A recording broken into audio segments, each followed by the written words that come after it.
The way I interpreted my job here on the scene is to talk to you a little bit about IKEA and how we lead that organization. More specifically, I'll talk about the fundament of the business, its vision and its values, and how that translates into real actions in the business, if you like. Now, all great companies have a strong individual at the core, and in the case of IKEA, his name was Ingvar Kamprad. Now, he passed away in January last year, 91 years old, and in some ways I'd like this 10 minutes to be a tribute to this fantastic man. He was a great inspiration to all of us. I've known him for 30 years, and I worked with him for 20 years, and during his lifetime, IKEA grew from nothing to a 40 billion revenue business with more than 200,000 employees. Now, Ingvar Kamprad, what he did was very early on, he put the vision and the values of the company at the core of the business. And he was a foresighted man, Mr. Kamprad. Already in 1976, he formulated the vision of the company. And this was, of course, in an era where the prevailing view on business is that the business of business is business, and we should maximize shareholder wealth, and all those things, as you all know. But he was of another opinion, Ingvar Kamprad. He said that the vision of IKEA is to create a better everyday life for the majority of people. Now, when he was elaborating on this statement, he said, well, in this time and age, most things that are beautiful and of high quality and good design, be it cars, be it fashion, be it home furnishing, be it services, is only for the well-off, people with a lot of money. Now, our vision and mission in this world is to change all this and make home furnishing available also for those with limited financial means. And I think that was an incredibly strong statement, which is now 30 years ago. So he not only did he formulate the vision, a business-worthy vision, if you like, I think he also made it credible by putting it at the core of the business, meaning that the vision is really what's guiding what we do, and the values is guiding how we do it.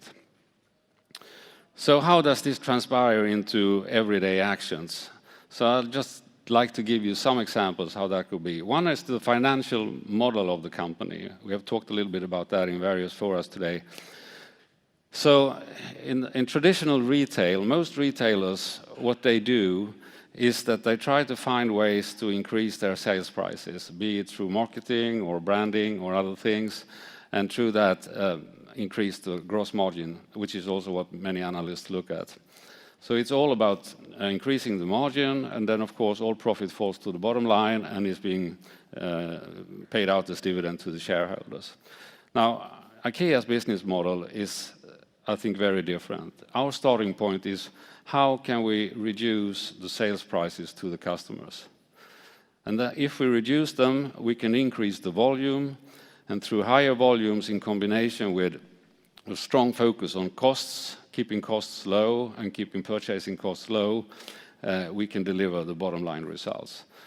And the bottom line results, because IKEA is a foundation, it's not a public company, either will be reinvested into the business again to be able to grow and live up to the vision, being there for more and more people, or it's being given out by the IKEA Foundation. I think last year the foundation distributed around 120 million euro to various causes. So that's how the financial model works, and it works fantastic for us over many years. As we said, our revenues are today 40 billion, and we are making a decent profit to finance the investments in the company.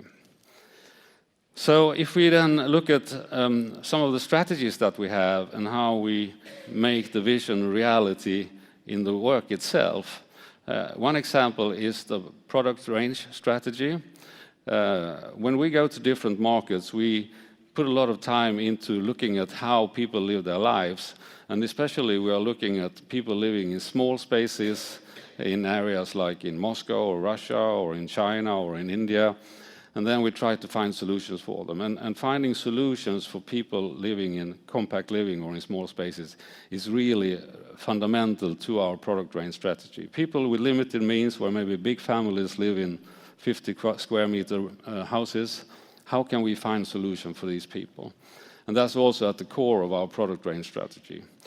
Okay, creative solutions for small spaces. Another area is in the area of the service strategy. We have a mantra at IKEA that says that most people have more time than money. And you may say this is being challenged in this day and age where online sales is in fashion, but I think still for a lot of people that still is true, or that holds true, that we have more time than money. So what we have done, and that's part of the business model of course, is that we have involve the customer in the distribution process, in the sense that you go to the stores, you pick up the stuff yourself, you pay for it, you take it home yourself, and you put it together yourself. And doing that, of course, we can reduce costs that we can reinvest into the sales prices, and then even lower prices for people. So I think that's another good example of how the vision is linked to the actions of the business. Another area is our expansion strategy, the countries we move into. And there we have a tradition of trying out difficult countries, like the Eastern Europe countries in the beginning of the 80s, like Russia in the 90s, China, and now lately we've also opened our first store in India. And some of the thinking when we go into a new market like that is that as we are a foundation, we have a very long-term perspective on what we do. So we go in with open eyes and say that we may lose money for the next 10 years when we move into Russia, for instance. We have a 50-year perspective or more on the business. So if we can get in there and put up our business, grow the volumes, we know with our business model at some point the returns will come. But we are patient and we can't wait as long as that. I think there you also see a little bit of what our values are like. When we went into Russia, for instance, this was the third attempt in 1998-99 when we went in and opened our first stores. We tried 2 times before and failed, and then we came back a third time. We went in 99 when the ruble was crashing, the Russian economy was defaulting on some of the debt, and everyone was leaving the country. And then we said, now this is the right time for us. And that's also part of the culture of the company, is to do things differently. We really like to when people go one way, we go the other way. That's something that's been part of our trademark since the very beginning. So in this case, all the international businesses left Russia. Then we thought, perfect, now we go in. And that also made it possible for us to acquire fantastic land at very good prices that we can then use for our stores for many, many years to come. Another example of the expansion strategy is when we opened a store in the northern town of Sweden called Haparanda. I don't know, some of you who are Swedes or Scandinavians may know this place. It's a little city in the north, very, very north of Sweden, about 7,000 inhabitants, I think. And Ingvar Kamprad met the ordförande i kommunfullmäktige, I don't know what that's in English, the top politician in Haparanda at the conference in Stockholm, and he made an impression on Ingvar, obviously. So Ingvar came back and told me that, Anders, can't we open a store in Haparanda?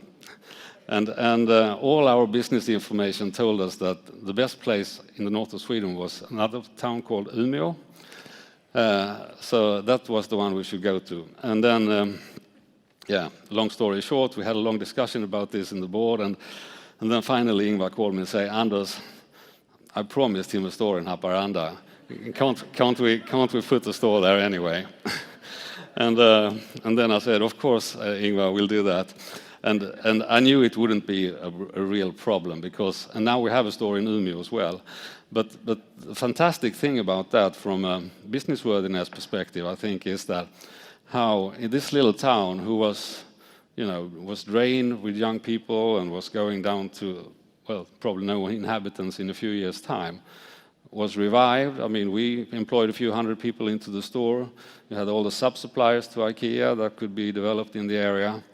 Other retailers wanted to come to this area as well when IKEA was there, and now the place flourishes again. And of course, no politician could do this.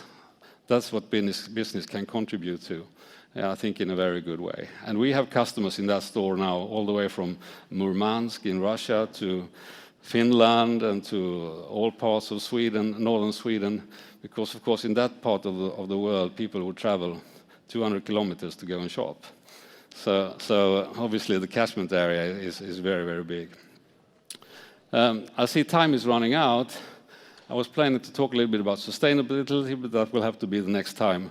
I'll just leave you with maybe one thought then, and that is that, and I think that's one of the secrets of IKEA, is that we put a vision with a social ambition and strong values of high moral and ethical standard at the core of the business, and that those two things, the vision and the values, are truly leading the everyday actions of the business and how we behave in the business. And that, I think, has been one of the, or I think it is the most, because if you do that, you will attract the best people. If you're credible in doing that, if you can show in actions that you're doing that, you will attract the best people. You will get, you will have a great relationship with the customers and with the communities because we are credible. And with the best people and with that credibility, we will grow the business and be successful also going forward. Thank you very much.